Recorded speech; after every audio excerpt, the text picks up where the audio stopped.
السلام علیکم فرینڈز، امید کرتا ہوں کہ آپ سب خیریت سے ہوں گے۔ میرا نام ہے محمد شہباز اور آپ دیکھ رہے ہیں میرا چینل ون پیپر آئی کیو۔ تو کل گائز ہم نے پڑھا تھا 136 تک پی پی سی۔ تو آج ہم تعزیرات کا چیپٹر 4 کریں گے، جس میں ہم کوشش کریں گے کہ آپ کو آج کا لیکچر تھوڑا لینتھ ہی دیا جائے۔ تو گائز کل ہم نے 136 تک پڑھا تھا، فوجی مفرور کو پناہ دینا۔ اگر کوئی شخص فوجی مفرور کو پناہ دیتا ہے تو اس کو کتنے سال کی سزا دی جائے گی۔ لیکن آج کا جو ہمارا ٹاپک ہے وہ تھوڑا اس سے چینجنگ میں آ جاتا ہے۔ تو ویڈیو سٹارٹ کرنے سے پہلے میری آپ لوگوں سے ریکویسٹ ہے کہ میرے چینل کو سبسکرائب کر لیں اور زیادہ سے زیادہ شیئر کریں اور ویڈیو کو لائک ضرور کر دیں۔ تو ویڈیو کرتے ہیں سٹارٹ۔ دفعہ نمبر 141۔ 141 کیا چیز ہے، اس کو ڈیٹیل میں ہم تھوڑا پڑھیں گے۔ 141 مجمع خلاف قانون۔ مجمع خلاف قانون کی تعریف ہے۔ مجمع خلاف قانون کی تعریف کیا ہے؟ پہلی بات ہے ہمیں اس کا پتہ ہونا چاہیے کہ مجمع خلاف قانون ہوتا کیا ہے، ٹھیک ہے۔ اس کے بعد اس کے 5 ضمن ہیں، پھر وہ پڑھنے ہیں۔ تو پہلے ہمیں اس چیز کا پتہ ہونا چاہیے کہ مجمع خلاف قانون کیا چیز ہے۔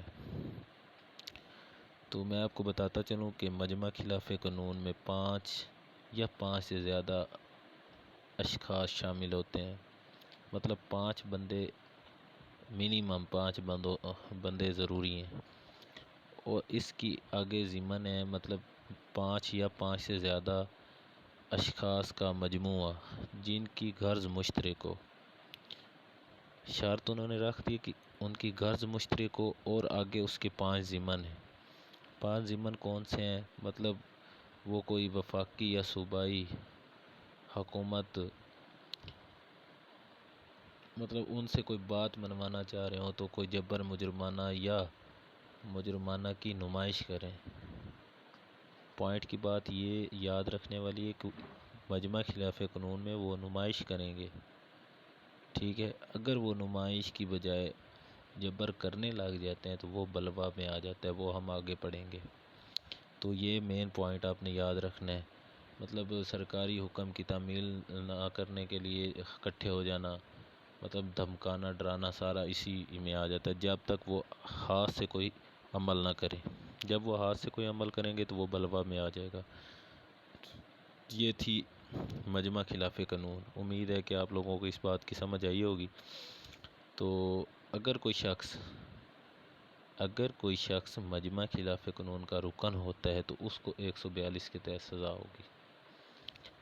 اور مجمع خلاف قانون کی اپنی کیا سزا ہے؟ مجمع خلاف قانون کی سزا 143 میں آ جاتی ہے، اور اس کی سزا 6 ماہ تک ہے۔ اور یہ سزا آپ نے یاد رکھنی ہے، کیونکہ یہ B1 کے لیے اور A لسٹ والوں کے لیے تو یہ بالکل امپورٹڈ ہے، اور خاص طور پہ پی کیڈٹ والوں کے، کیونکہ پی کیڈٹ میں بھی انہوں نے لا مانگ لی ہے۔ تو یہ مین دفعات ہیں جن کو آپ نے یاد رکھنا ہے۔ 144 اگر کوئی شخص اسی مجمع میں مسلح ہو کر شامل ہو جاتا ہے، ایک بندہ خالی ہاتھ جا رہا ہے، اس کی سزا الگ ہے۔ اگر کوئی بندہ مسلح ہو کر شامل ہوتا ہے تو اس کی 2 سال سزا ہوگی۔ اس کے بعد 145 آ جاتا ہے، جب کوئی حکم آ جاتا ہے، فرض کریں مجسٹریٹ سے حکم آ گیا، یا SHO نے حکم دے دیا ہے، یا وفاقی یا صوبائی حکومت نے مجمع کو منتشر کرنے کا حکم دے دیا ہے، اور مجمع منتشر ہونے کے حکم کے بعد بھی اگر کوئی بندہ شامل ہوتا ہے تو اس کو 145 کے تحت سزا ہوگی، 2 سال کی سزا ہوگی۔ 146 میں بلوا آ جاتا ہے۔ بلوا بھی 5 یا 5 سے زیادہ اشخاص کا مجمع جن کی غرض مشترک ہوگی، لیکن وہ نمائش نہیں کریں گے، وہ جبر مجرمانہ کا عمل کریں گے۔ جیسے مجمع خلاف قانون میں نے بتایا کہ مجمع خلاف قانون میں صرف وہ نمائش کرتے ہیں، اور بلوا اگر وہ نمائش کی جگہ پہ کوئی جبر کرنے لگ جاتے ہیں، کوئی توڑ پھوڑ کرنے لگ جاتے ہیں اپنی بات منوانے کے لیے، تو وہ بلوا میں آ جاتی ہے۔ اور بلوا کی سزا 147 میں ہے، بلوا کی سزا 2 سال ہے۔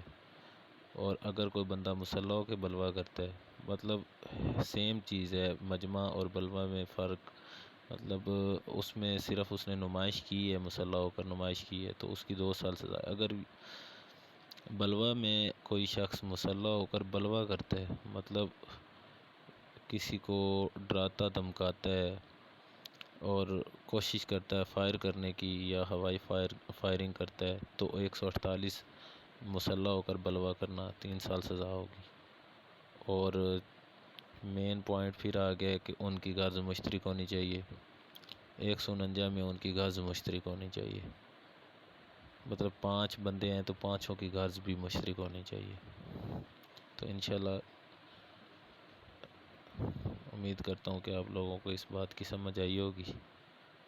ملتے ہیں اگلی ویڈیو میں، شکریہ۔